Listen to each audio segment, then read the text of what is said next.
Say what's on your mind. Speak loud from within. Make us sing along with the power of the pen. Say what's on your mind. Speak loud from within. Make What's us sing good? along. Everybody give it up for my guest tonight. Oh, you got a great audience. What's up, Jay? Did you like that? Man. Did you like that? Did you like that I audience? loved it. That was a big, I love that crowd. They going crazy on you in the comments. Y'all clap it up for the one and only James Hall. I love this, man. Yes, sir, man. We go way back. First man. things first, James. How are you? I am great. Yeah. I am great. I don't have nothing to complain about, man. God has been good to me. Yeah. And that's yeah. it. Yeah, right? No sad story. Yeah. Yeah. I am good. I love to hear it. I love to hear it, man. James, I've known you for a lot of years. We'll just say a lot of years. A long time. I've known you for a long time, man. And I have to tell you, man, I've said this to you in person, and you know how I feel about you. And I've said to you, we've done a panel discussion recently, and we got to talk a little bit. But I want to say this to you on this platform where everybody can know. It's been a pleasure to watch you grow and to watch what has happened with the music and the ministry that God gave to you, man. Your ministry is worldwide. It's worldwide. You have impacted, I said it in my announcement, just telling people about the show tonight, you have impacted churches, schools, conferences, and your music has reached places and people that you probably have not even met yet. That you have not even met yet. That's unbelievable, but it's true. So let me ask you this, James. I'm not gonna go way back, but let me just start with this because I have my notes, and I'm gonna go down. I'm gonna go on my notes because I have no notes here. So I want the people. You get me right off the top of my head. I know. We want it very unscripted, right? But this is just notes to keep me guiding. When you talk about James Hall and worship and praise, or James Hall and Citadel, or James Hall and whatever he puts his hands to, you cannot talk about James Hall without talking about God is in control. Heaven, gain the world, what he's done for me, King of glory, pressing on, God wants a yes. He is sweet, I know. I'm taking y'all back. He is sweet, I know. That's going back right there to Sean Jamel Crawford. Yo, Crawford, listen, he's sweet, I know. I'm not the same. The blood, nothing shall separate me. You can make an album just on your hits alone.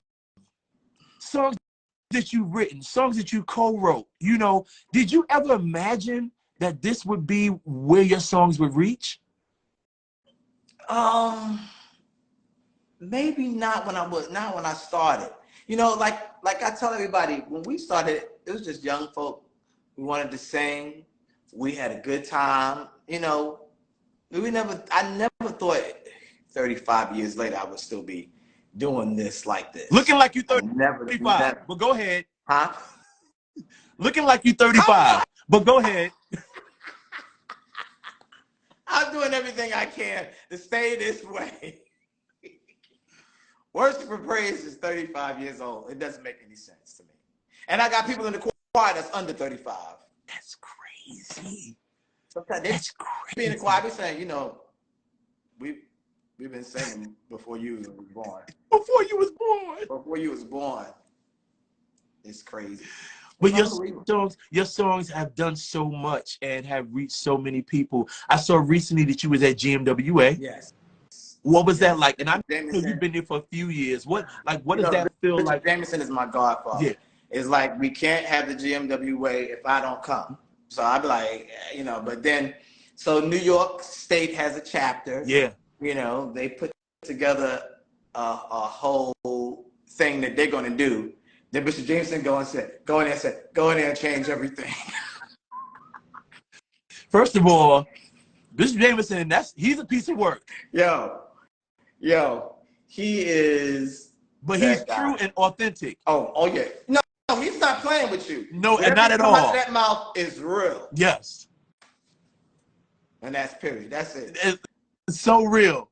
When he shows up, you already know this is about to be something. And most definitely. So I got down there. Like I said, they had already had a situation laid out. I get to rehearsal and everything. Like, we just changed everything. But you know what? That says a lot about you and what you bring to the table, and people know that they can trust you. Right. They know that they can trust you. They know they can trust. You know what I'm saying? They can trust you. They can trust your contribution. They know that when you show up, they can kind of walk away and leave it in your hands, right? Yeah. So that says a lot. Yeah, that's a blessing. It says it's a blessing lot, and right? A curse. A blessing and a curse. Oh my God. I understand that comment as well, bro. Yeah. I understand that as well. So let me ask you this. Okay, let's talk about this. When did James Hall start songwriting?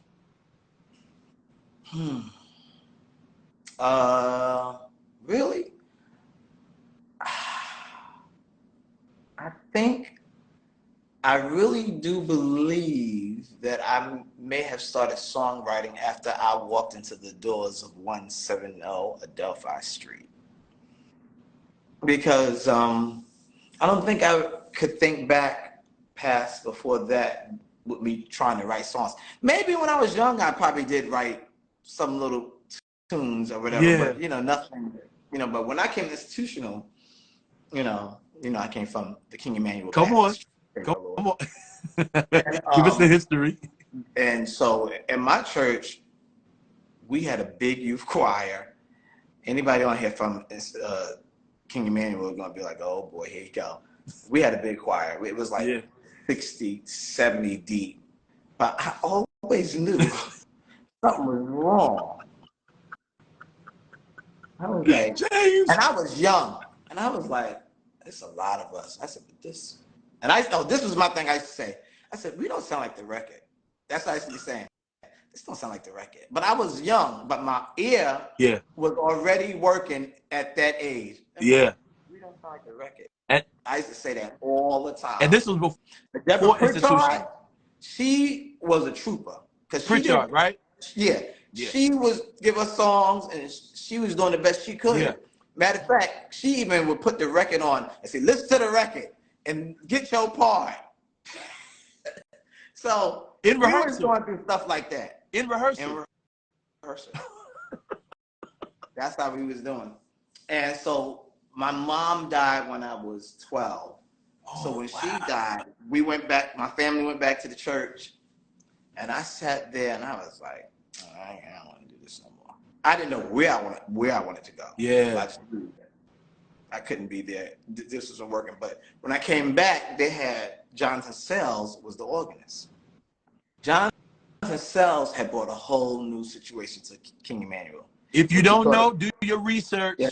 Go ahead. Y'all know Travis Sells, right? His father. You know, everybody know Travis. So I was sitting there at the tender age of 12, sitting there going, uh-oh, something has changed here. That's and I was bold enough. I went over to Jonathan Sells to the organ. I said, hey, can I ask you a question? I said, what did you do to the choir? They sound so different. And he was like, I taught them how to sing in harmony. That was the first time I heard the word harmony. Are you serious? I may have heard it. Didn't have no idea what that meant. But that one time it stuck. It stuck. I was like, So, you know, after that, you know, things just started changing. I started going to institutional more and just sitting in the back listening to Butch Hayward on the organ. I used to be going, this is not even, I'm like, is there a bass player over there? It's crazy. I was like, this is crazy. I just was like, so I was always a leader. Butch Hayward. When I came back to Nene, Robin, and all that, I was like, we doing things wrong over here. What? That's what I told him. I said, we doing things wrong. We don't sing right. We ain't doing. First of all, I can imagine this little kid. That's how I was talking about to my friends. I was like, we're not doing things right. We're not doing things right, and we got it. And I said I was going through the list. I was like, we don't shout right over here. I don't like the way we dress over here. I was a leader from all the way from back then. But, walking into institutional Church of God in Christ changed my life, changed my ear, the way I heard music, the way I experienced music. It was totally like an eye opener for me. That, first of all, there's so much music and so much history that has come out of that one location. Almost that it is just, it's unbelievable, but for you to have come from that place and what's up, Reese? For you to have come through that place, that tabernacle, that church, that vessel that birthed so much creativity, right? Months. You never felt maybe intimidated? No. While you were there?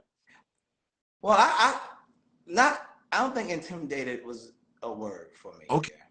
Okay. What was it like coming through there? Like, when I came through there, I was really quiet. I wasn't doing anything when I first came there. So you was learning.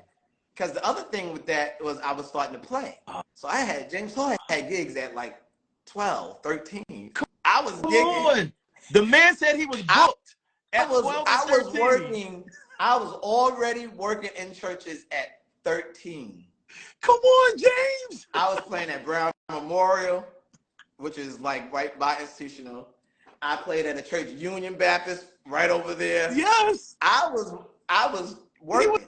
So I was in the background at institutional. And then Betty Cooper had pulled me in to play for the children's choir for a season. That's Shivani's mom. Yeah, so I got in there. I got in there through the children's choir, and then it just went on and on until I just became a part of institutional. I joined the expositions, So it was just but institutional, walking the institution changed my life. Really, no doubt about it. You okay, you have this choir, this youth choir, worship and praise, that comes out, and these young people, they are singing their faces off. They got good songs. They got a different type of energy. And when they show up, it's getting ready to be crazy, right? Worship and praise became your sounding board. Yeah. For your creativity, for your writing, for your playing, for everything, right? Yeah. Where you can literally do things your way. Yeah. Your way. What is a worship and praise? I'm gonna ask you some questions that people probably want to know. All right, here we go. What is a worship and praise rehearsal like? Oh man, people think that I'm in there bad. Well, I don't know if worship praise members, because I don't know what they feel. They might be like I'm badgering them. You better tell the truth, because they gonna get you. So let's start from first generation. So my first generation was Sean, Jamel. I had a lot of LaGuardia in there. It was LaGuardia and James Madison. That's who the people were in worship praise in the beginning. So I had really talented people. Wait a minute. I just remembered Kelly. Oh, yes! Oh my goodness. Kelly. I had Sean Crawford. Oh my goodness. Okay. Who else? I saw somebody's name on it. Oh God. Ansel. Ansel was my star soprano. Ansel, he could wipe a section out. He was a section. He set the tone for my sopranos. Yo, that's true. That's true. Anybody that knew y'all when y'all first started, you cannot know worship and praise without knowing those names. Yeah, Sean, Ansel, Kelly. I should have. It's too many names, but a lot.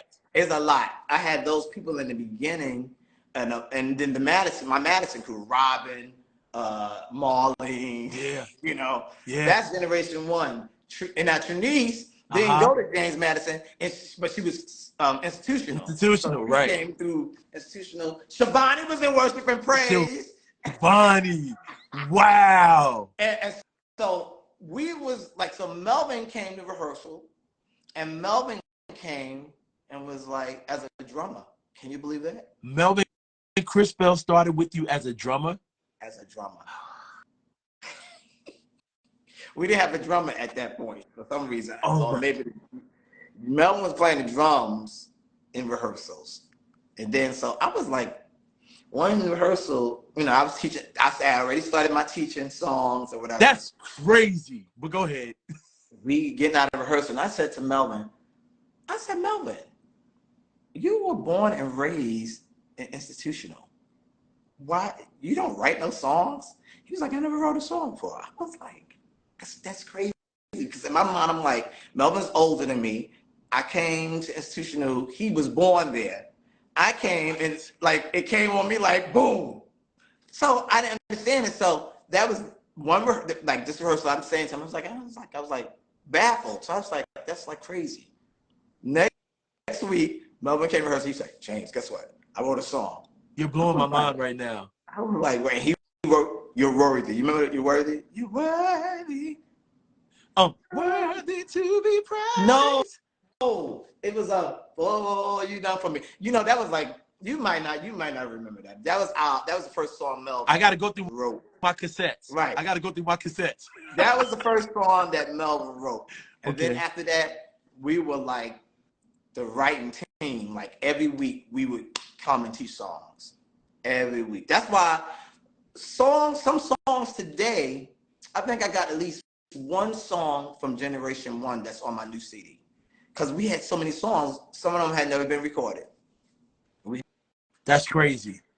Me and Melvin was the greatest team. Me and Melvin together was amazing. First of all, but you jumping. You know I'm going to go there. You know I got to go there. Okay, I know. It's just, I can't talk about that beginning and not talk about, like. Talk about that. How I began. Like, we was like fighting. Then we started fighting rehearsal about, you gonna teach a song? I was like, no, I was gonna teach a song. I was like, all right, you teach a song. And it was like we was coming out like this. Because we still have songs that the world has not heard. Say it again. Say it again. We have songs that the world hasn't heard. Every project, I go back and I be like, let me pull out this song and dust this song off. And people are like, when I said, no, this song is from when we first started. They thinking it's brand new. No. Songs be like, Worship and Praise, I said, is 35. I'm teaching songs now that are 35 years old. That's crazy. Yeah. Okay, so you brought them up. Something that a lot of us are experiencing now. I don't know if you were paying attention. We just lost a member from the Crusade Choir, or from Love Fellowship, Ashley Brown. Yeah. She started with us like around 2007, I remember 2008. I seen her. Right, and but we also lost another member back in April.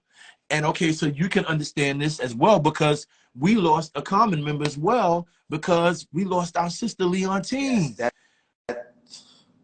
okay? Okay, yeah. Okay. That was horrible. That's horrible. What I want to ask you, James, is when you have someone like a Melvin Crispell with you to help, he's like your right-hand person. Like, if you can't, just like you were saying, like they feel about you with GMWA. Like they put it in your hands and they can walk away and know you're going to take care of it. Right. You literally can miss a rehearsal, and if Melvin is there, you good. Most definitely. You good, right? I never missed a rehearsal. But you know what I'm saying? Right. I could. Yeah, most definitely. But now this happens, and Melvin, Tanisha, like they leave. And the reason why I want to talk about this, James, is because we know that ultimately it's God who has kept us going, right? But to these creatives, these people that are now finding out themselves in music and creativity, and they are merging with teams and merging with people that they really love and feel like, yo, this is it right here, right? When something traumatic happens and now you and that person or that team is no longer, how do you keep going, James? It's hard. It's hard. We cry. I cried like every rehearsal after Melvin. Because it was just like, he was like, no, Melvin was my music partner, just period. Because we would work together like this. Sometimes we were fighting about who was going to teach a song. After he wasn't even writing in the beginning. But then he would come and be like, no, James, I got to teach this song. I got to teach it tonight. I was like, you got to teach it tonight. I got to get it right in my head. I got to get it, you know. But we would, and sometimes we came to rehearsal and had the same titles. That's how connected we were. I was like, nah, I got a song with that same title. Yo, that's how, you know, but and now, mind you, Melvin moved to South Carolina. And so when he moved, we were only working, like it was different. We were working differently than when he lived here, coming to rehearsals, all that stuff. So then he started his own choir. And I was like, okay, Melvin, okay, you want to start your own choir, it's fine. It's whatever. You know, I was like, okay, you start your own choir, but you still, when I'm doing big things, I want you here or whatever. You got to be here. You got to be here. So, you know, we was working like that. But I never, ever, you could not ever tell me that Melvin would not be with me like forever. Right now, right? You couldn't tell me that. But it's crazy, Melvin is not here. But I talk to Melvin a lot. Like, it's like, I'm not trying to be spooky. And no, weird, we get it. We get it. Certain things happen, and I go, Melvin Crispell, you know, I need you here right now. You know, so many things happen. I'll be like, oh God, I need Melvin. Yo, that's wild. We had, you know, just like an amazing connection. Even when we was mad, it was just so crazy because we fought a lot, especially with me. The team was really me, him, and Dr. Bond, because we traveled a lot together. Because we would go through stuff with just us. Dr. Bond would speak, Melvin, and we would do that. Yeah. And we would fight. We would argue. I mean, but when it came down to doing music, we come right back together. No one would know that we are fighting. We would get it done. So I get that. That's when you know the family is tight. It's like we can fight within, but don't you get involved. Yeah. Don't you? Somebody from the outside don't get involved. Yeah, no. Now that wasn't happening. No, that wasn't happening. So let me ask you a question. Do you remember? Let's go back down memory lane just a little bit. Do you remember when God gave you the song "God Is in Control"? Yeah.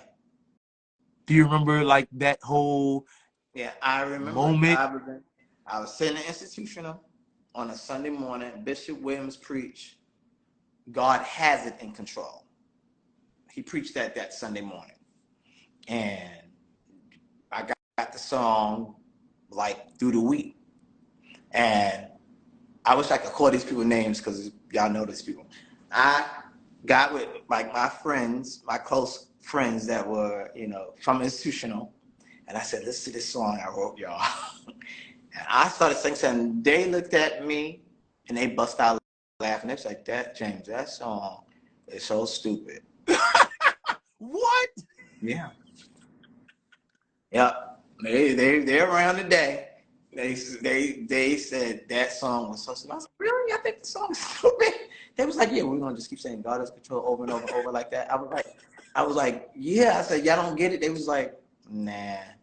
And so I was discouraged. And I was like, I'm loving this.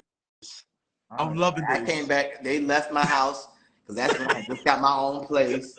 And so we would after church, we would go to my crib or whatever. And I was like, wow. I said, I really feel this song. I really feel this song. I really feel this song. They don't feel it. And so I said, I'm gonna teach it anyway. And that's when I started teaching it in rehearsal. Like that. I think we used to have rehearsal at Sister Mother Balance Church, Cassandra Balance mother. Oh. That's history right there. Those were the best rehearsals. We used to have rehearsals there, and Sean was there, and I started teaching it. And Sean always had like an idea on what we should do. So I started teaching it, and it was coming out pretty decent, even though they was like saying it was a silly song. It was coming out really pretty decent. And then he said, let's split it, break it up. And I was like, oh yeah, that's a good idea. So that's what that idea came in. That was a Sean Crawford idea. And I was like, yeah, that's dope. So we did it for our anniversary. We did that joint at Institutional. We had our purple robes on. The good robes. and we did that. It was like a bomb dropped in that church. Let me tell you, Brooklyn didn't know what hit it. Yo, Brooklyn didn't know what hit it. Like a bomb. It was like. And you literally had, like, to this day, somebody said in the comments too, they was like, and we're still, they laughed at the song then, but we're still singing the song now, today, right? You could go anywhere to anybody's church and strike that song. Country. Yeah. Them Asians are still singing it. They still want me to come and they want to do that song. It's crazy. Yo, you know, we all come from New York, so, you know, people always get on us because they say all of our songs modulate. Yeah. And well, they do. We come from a modulation. The songs modulate, and we can modulate. Right. And we can, right? That's the other thing. That part. Right. Let's put that in there. Yo, you singing That Is What He's Done For Me, and that whole drive, I never shall forget. Like, can y'all go any higher? Can y'all go any higher? If worship praise members are on here, they will tell you. That's like, I don't want to call it a stunt song, because it's like, I will pull that out when I feel like, okay, we're going to have to do this. And they'd be like, oh, he's crying.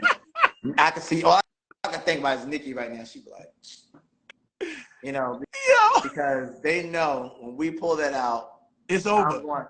I got to do this. I got to do this. And once that finger keep going like that, and you know, it's really, I can't explain it, because sometimes I'll be like, yeah, you're really pushing it. I'm like, I'm just gonna take a chance, and they do it. They do it. I've never taken them somewhere and they couldn't do it. I always kind of could feel it, you know, like, yeah, they could go again. They could go again.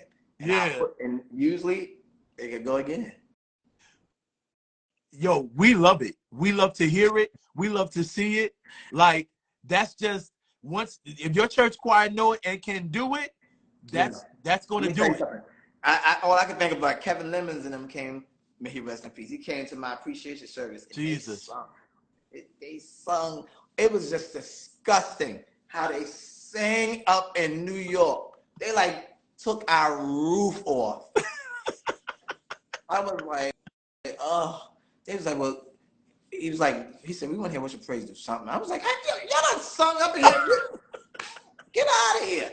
And I was like, okay, well, we'll say. And I did. I never shall forget. And I just said, well, y'all know y'all going to die tonight, because after all that singing they did, the least we can do is go to the ceiling. Just keep. Y'all know y'all going to die tonight. No, y'all going to die tonight. After they, because them Lemons came to my appreciation service. It was so powerful. They are a powerful group. That's a powerful group. One of my favorite appreciation services when they came. It was really an amazing night. So I have a couple more questions. What do you feel about the choirs out today? What do you feel about the choirs out today? And see, I'm a choir person. Yeah. So I know choirs that if I say their name, people probably don't even know their name, because I find people projects on social media or on Apple Music. Wait, hold on. And I be like, hold on. Did y'all hear what he just said? The man said he supports gospel music. Yeah, I'm a supporter of gospel music, and I be playing people. They be like, "Who's that?" I be like, "Wait a minute, they from?" Because there's so many good choirs out here that don't have a name, because like in the industry people don't know them, but they be singing. Yeah. So I'm not gonna start calling names, so I don't want nobody get offended if I forget to call their name. Right. But there's so many good choirs out there, and they be like, oh my God, James, you're playing our song on your thing. I was like, yeah, y'all can sing. Yeah. They be like, oh my God, James Hall is playing our music. But I support gospel music, especially if it's gospel. Yeah. Yeah. I'm not with the new wave stuff, but I play a little of everything. But I love gospel music. Yeah. I love something, with a good drive. I love a good modulation. I love good vocals. Yes, he vocals does. Is everything to me. Yes, he does. If you don't got good vocals, just leave me alone. Leave me alone. Don't waste my time. Don't waste my time. People, and the choir gives me appreciation service every year. And like the past 2 years, they've been calling this like they had like a score fest. And they had these choirs, but they were not coming to play. They're not playing. They are not coming to play. Well, they know where they're coming, so they don't come to play. You better not. No. Don't come here like that. James, let me ask you a question. When you got a song like God Wants a Yes, do you remember when that song came to you? Like, where does a song like that come from? That's amazing. Every song you bring up is like a moment, was a moment in time. That was we was rehearsing at my brother's house, worship brothers rehearsing there, and the power of God fell in there. And Bishop Bond, he's Bishop Bond now, he was saying, all God wants is a yes. Just give him a yes. Just give him a yes. He kept saying that, and that thing went home with me. And amazing. We were preparing for, what's that recording? That was live. Yes, we did that. That was Lincoln Center. Lincoln Center, right. So we was preparing for that recording. Yeah. And I came home and I came back and toured it. Matter of fact, Dr. Bond tells that story on the Live in Lincoln Center DVD. He tells it on there, like how he was saying that in rehearsal, and I came back the next week and taught God Wants a Yes. And that's the album. I never thought where J.J. Hairston was singing with Worship. That's right, front row. That's right. He was standing in the front row. He had all the moves and everything. Yes. He was a good tenor too. Yeah, but man, it happened just like that. One of them powerful worship moments. Yeah. And I got maybe the drive and they had rehearsals, and I went home and worked on it, and God gave me peace. It doesn't always happen the same. Yeah. Sometimes I'll get the drive first. Sometimes I'll get a verse, or it's weird how songs come. They don't always come the same way. Do you think that social media has changed the dynamics of church choirs singing? Like people just post clips up now, and okay, so for instance, I think it's funny, but you just give me your feedback on it.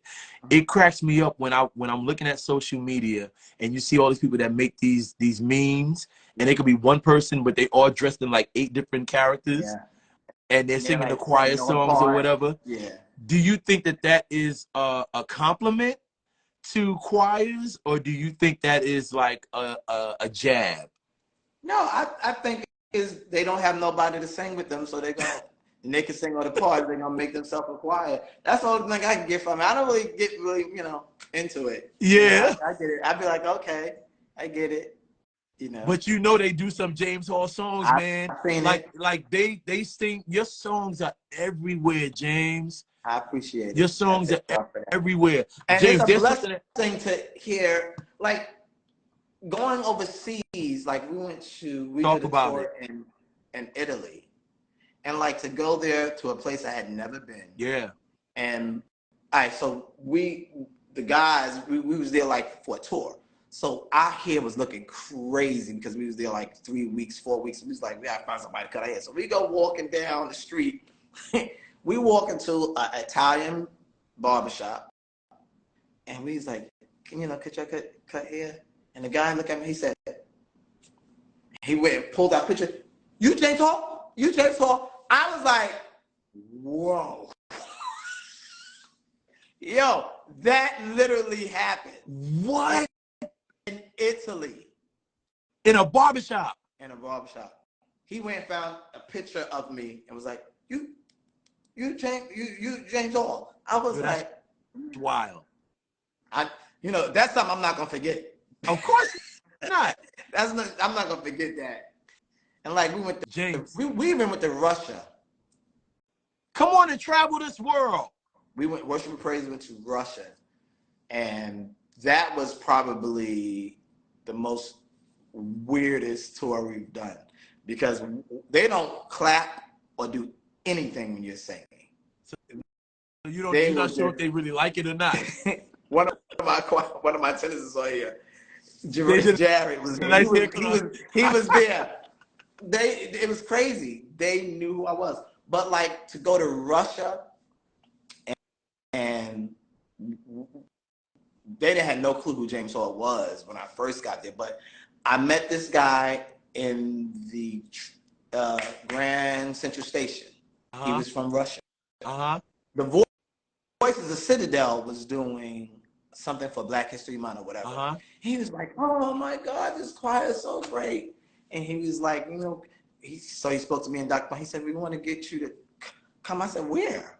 And he was like, Russia. I was like, Russia? James Hall. What? Yeah. And we went. We went. So one more thing, I want to do this too. I got one more question for you, but before I do that, James, there's something I do on my show, on my platform for my guests. We have you and we have this moment and we have to take advantage of this moment. We can't let this moment go by without letting you know how much we appreciate you. We have all these people in the comments talking about your music, talking about how much they love you and they appreciate you. We want you to know that we appreciate you. Everybody, y'all know what we do. Put it in the comments. I want flowers. I want fire emojis, everything. This is the appreciation song. We appreciate you. Yeah. Love and appreciate you. Yes, we do. We appreciate you. Let them know, y'all. Let them know. We love them. Love and appreciate you. Yes, we do. We appreciate you. Keep it going. Keep it going. Big minute. Wow. Love and appreciate you. Yes, we do. Bro, be right. I know who you are. James. I see my people on there. Yeah. Yeah. Man, Cherub. I ain't seen Cherub in so long. Listen, Cherub Roof? amazing. That's an amazing gift, Cherub. That's Cherub Roof? Yeah, Cherub Roof is down there. I saw her name. Yo, what's up, sis? Yeah. So listen, James, we need you to know that we love you. We appreciate you.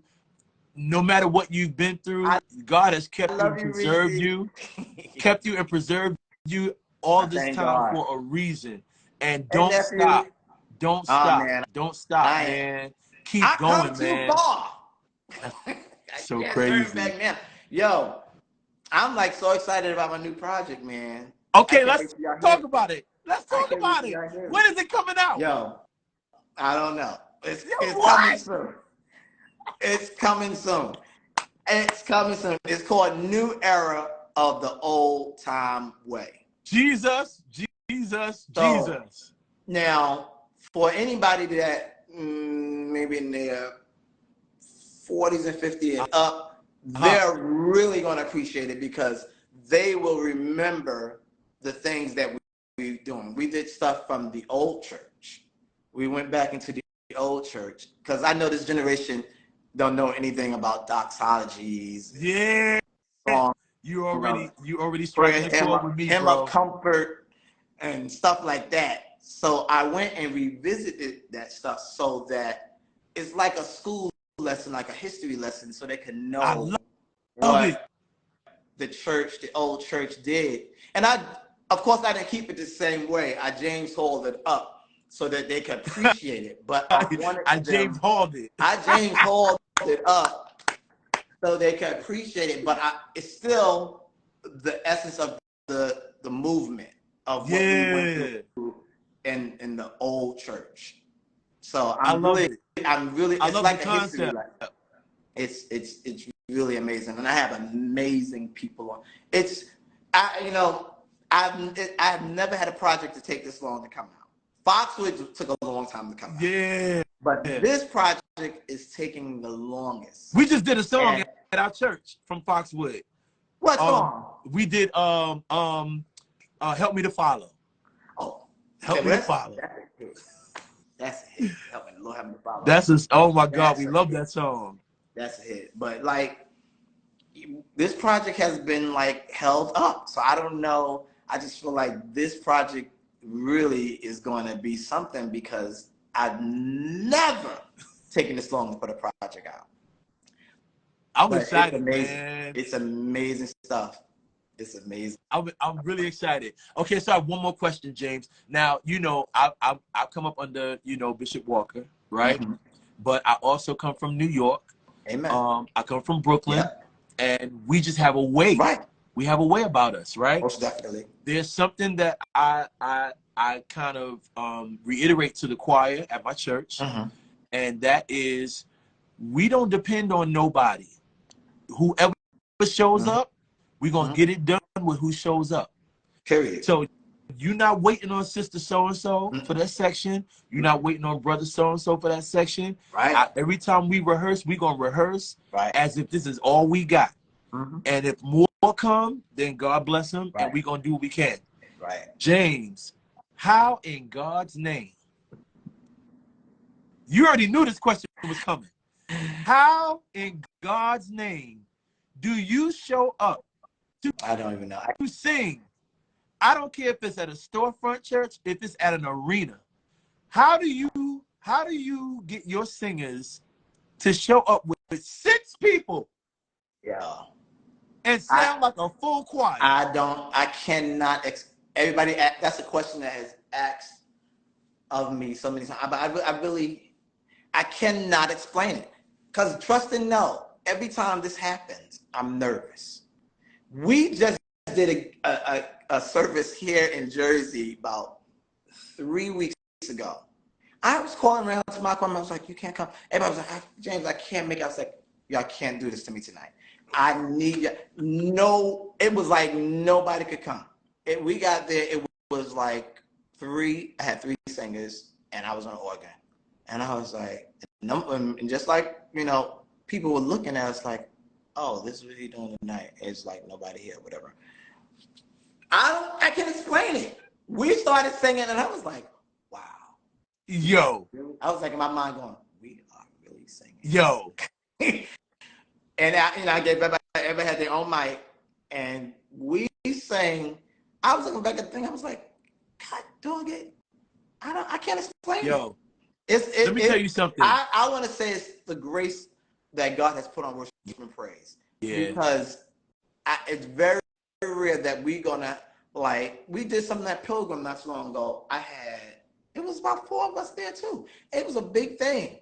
And Bishop Frigo is a crazy man. Yeah, he is. We love him though. We were walking up there, and he said, it's all right. They only got 4. Don't worry about it. Watch this. He was like, watch this. He was going, watch this. And no, real talk though. Like you're nervous. You said you're nervous about it. Nervous those of us that know, but those of us that know, we're not nervous. Reggie Young. My brother's on here. Reggie Young. Oh my goodness. Listen, we're not nervous. We're not nervous. We already know. Yeah. It's almost like we feel like the less people you have, the more y'all gonna give us. I love when I have my full choir. We love it too. So it's like, I can't explain it. It's like a dark, heavy weight that we have, So I love that. But when I have 5, I'm amazed at what we're doing. It's a And blessing, man. I'm amazed. And, you know, we have gone places with these big choirs, and I come in there with 7. They be looking like, what the? And one of Bishop Bond's favorite lines he loves to say, he'd be like, these are no stems tonight. We have no stems. These are no stems. Come on, James. Dr. Bond loves to go up there. He go, we don't have no stems.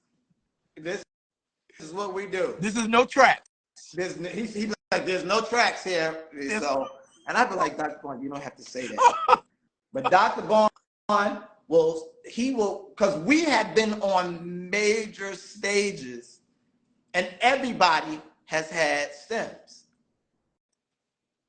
So it's going to be a difference when we get up there because we don't have no stems. You know? Now, is that intentional? Like, is that intentional? Is that all the time? Like, it's not. I would rather. You would rather. I would rather have stems. Really? But it seems like it just they just don't get there. They just don't get there. Or if I have come with stems, I'll be like, I'm gonna bring my own stems. I get there and they'll be like, oh, it's like they call us saying we trying to get it set up. No time. It's always an issue. It's always an issue. And I'd be like, God, what is this? God won't let it happen. Thank you, Jesus. He won't let it happen. I love them. Give us the real I love deal. them. But worship and praise, stems are against us. They be like, no, y'all don't need them. Y'all don't need them. But see, now, only problem that I have with that is when we go places and everybody has stems. Right. I'm not going to say no artist name, but I was on a program with an artist, and I was like, well, they playing the record. They are literally playing the record. No, they literally. I was like, worship praise. We standing back. I was like, they're literally singing to the record. Like it was just like the record was playing in the background. I said, well, I said we got it wrong, y'all. We got it wrong. We got it wrong because we out here singing our faces off. They got up there. The record is on 20,000, blowing the roof off. Bashan is on it. My son is on here. Full tracks. They had band, everything was on it. Okay. And this is an A1 artist. Yeah. I'm not, Yeah. It's like you're like being forced to bring tracks because it's a difference in the sound. Yeah. Because they have all this coming through the system. But at the end of the day, we don't need them. Yeah, come on, man. At the end of the day, we don't need them. That's a good song title. We don't need them. We don't need tracks. But I like, especially now when it comes to TV stuff, I'll be like, no. Because you don't know how the sound's going to come through. Quaqua's flatline. Quaqua, no. Quaqua, no. We have experienced it. They come in there with full, like a 100-voice choir on their track. On the track. On the track, 100-voice choir. James, I don't want to hold you all night, man. First of all, I have to say it again. We good. Thank you so much, man, for taking out the time and accepting I the appreciate invitation. it, man. Yeah, I was like, when you asked me this, I was like, what? I didn't even know he had a show. I was like, what? I'm down. This is so great, man. This is so great. Awesome. I appreciate you having me. Yeah. So let me ask you this. There are, like we talked about, there are other choir directors. There are other choirs out there now. There are other young people. You started out very young, right? Mm-hmm. And the type of oppositions you came up upon. The oppositions of people, opportunities, just different things, right?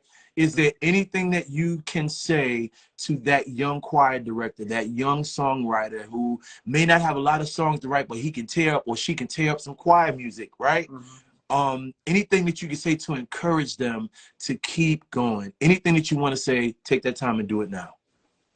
Yeah, I'm not that person like to be great with words. Mm-hmm. It's okay. I could tell you, if God before you, he's more than the world against you. That's Yeah. really it. Because I have been through all type of oppositions with my choir. Yeah. I'm talking about not really. So even still now, at in certain things happen, and I'd be like, wow, they really tried to like do that. You know? Wow. But I love what I do. Yeah. So this is not a chore. Me, worship and praise, it might even be a chore for some of my singers, but it's not a chore for me. I'll be like a little excited when worship and praise got go out to sing. I'll be like, oh yeah, I want to sing tonight. Only thing that changed my excitement is when I get there and they ain't there. But they ain't there. I'll be there excited, but they be like, nah, you called me last night. I can't do it tonight. You know, my people, you know, we're not young. You know, my people not young like that no more. So I used to be able to call and everybody just come down. My people like, I'm at work. Yeah. I got my son tonight. I'm babysitting. I'd be like, yikes. So, but like you said, God has given worship and praise grace to sing with any amount. Yeah. So I'm grateful for that. But you know.